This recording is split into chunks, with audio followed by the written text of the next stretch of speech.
Welcome to English Through Ideas, where we learn English through powerful ideas. Today, we are diving into the totally life-changing concept of extreme ownership. This explainer breaks down the incredible insights from former U.S. Navy SEALs Jocko Willink and Leif Babin. And trust me, this is going to completely transform how you approach your life and your goals. So let's kick things off with a pretty tough question. What if your biggest obstacle is you? What if the main thing holding you back at work, in your relationships, or just in your own personal growth is actually how you handle responsibility? Well, that is exactly the challenging question extreme ownership forces us to look at. We are going to break this amazing concept down into 4 simple parts today. First, a welcome to extreme ownership, then taking total responsibility, followed by why there are no bad teams, and finally, understanding the important why. All right, let's jump right into section 1, welcome to extreme ownership. So what exactly does this mean? Basically, extreme ownership is the mindset of accepting full, 100% responsibility for everything in your world. No making excuses and definitely no blaming others. And the real magic here? The moment you accept total responsibility for your life, you literally gain the absolute power to change it. Think about it. If you blame someone else, you're just giving your power away. But if you own it, you can fix it. Let's see how this actually plays out in the real world with Section 2, taking total responsibility. Now, this lesson comes from a really intense, difficult moment in the source material. During a chaotic mission in Ramadi, Iraq, a thick fog of war rolled in, and in all the confusion, friendly forces accidentally fired at each other. It was a tragic mistake. One allied Iraqi soldier was killed, and an American Navy SEAL was wounded. It is basically the worst nightmare for any commander. Afterwards, the higher-ups demanded an explanation. And look, a lot of different people made mistakes that day.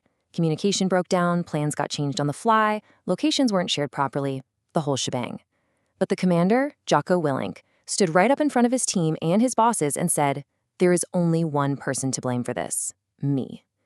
Even though he didn't personally pull the trigger, he owned the entire operation. And you know what's crazy? Taking all of that blame actually made his team respect him even more. This right here perfectly highlights the difference between bad and good leaders. Bad leaders, they protect their own ego. They point fingers at the team and make excuses. Good leaders, though, protect the mission. They take all the blame and put all their energy into finding solutions. Because when you, as a leader, take the hit, your team suddenly feels safe enough to admit their own mistakes. And that is when everyone can actually start solving the problem together. If you want to apply this to your own life, try following these 3 steps. Step 1, put your ego aside. It is, without a doubt, the biggest enemy of your personal growth. Step 2, accept the blame when things go wrong, whether that is at work or at home. And step 3, focus your energy on building a solid plan to fix it. Instead of complaining, plan a way to win. Moving on to section 3, there are no bad teams. This part features an amazing story from Navy SEAL basic training. So, during this brutal training camp called Hell Week, these totally exhausted students were split into teams and forced to carry massive, heavy rubber boats. Boat Crew 2 was winning almost every single race. They were positive, working together, just crushing it. But Boat Crew 6, they were always coming in dead last, losing, angry, and constantly yelling and blaming each other. Well, the instructors decided to run a little experiment. They took the leader from the winning team, Crew 2, and forced him to swap places with the leader of the losing team, Crew 6. The heavy boats, the freezing cold ocean, the exhausted guys, all of that stayed exactly the same. The only thing that changed was the leaders. And shockingly, almost overnight, the worst team suddenly started winning races. The crew that had been failing miserably was now crossing the finish line in first place. It absolutely proved the famous quote, "There are no bad teams, only bad leaders." Leadership really is the single biggest factor in performance. What's fascinating is how simple the new leader's strategy actually was. First off, he genuinely believed winning was possible, which instantly shifted the whole team's energy. He totally shut down the toxic blaming and arguing. He got everyone focused on just one single goal, winning the race. And he set a much higher standard of performance. He basically just refused to accept failure. Think about a team or a project you are managing right now, maybe at work, or even coordinating something with your family that just isn't going well. How do you fix it? Step 1, stop blaming the people around you.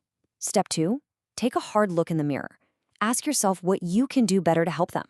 And step 3, Lead them to success by setting crystal clear goals and high standards. Let's transition into our final part, Section 4, Understanding the Important Why. In the source material, there is this moment where highly trained SEALs were ordered to fight alongside local Iraqi troops who were pretty poorly trained and unequipped. The SEALs were incredibly frustrated and confused. Working with these locals was super dangerous, and they kept asking, "Why are we being asked to do this?" They just didn't get the point of such a risky order.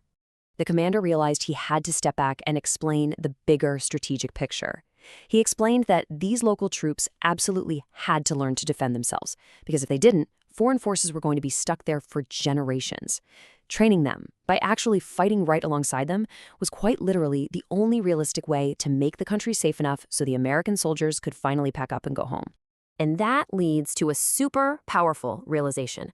If frontline leaders and troops understand why, they can move forward fully believing. You just can't successfully do a difficult job if you don't believe in it. And you can't believe in it if you don't actually understand why you're doing it in the first place. It really is that simple. So next time your boss hands you a totally confusing task, don't just sit there and complain to your coworkers. Have the courage to ask why, respectfully of course, until you truly get the goal. Because once you understand it, you can believe in it. And once you believe in it, you'll be able to turn around and explain that why clearly and simply to your own team. Ultimately, taking extreme ownership and being a great leader in your life is a really careful balancing act. You have to be confident, but not cocky. You need to be courageous, but not foolish. You should be close to your team and your friends, sure, but not so close that you let them slide on high standards. It takes constant focus and a whole lot of humility. So, I'll leave you with this one final thought. Will you take ownership of your life today? Because when you finally take full ownership of your actions, your mistakes, and your attitude, you unlock the absolute power to improve every single situation you face. Thank you for learning with English through ideas. If you enjoyed this explainer, please subscribe for more ideas, more English, and more growth.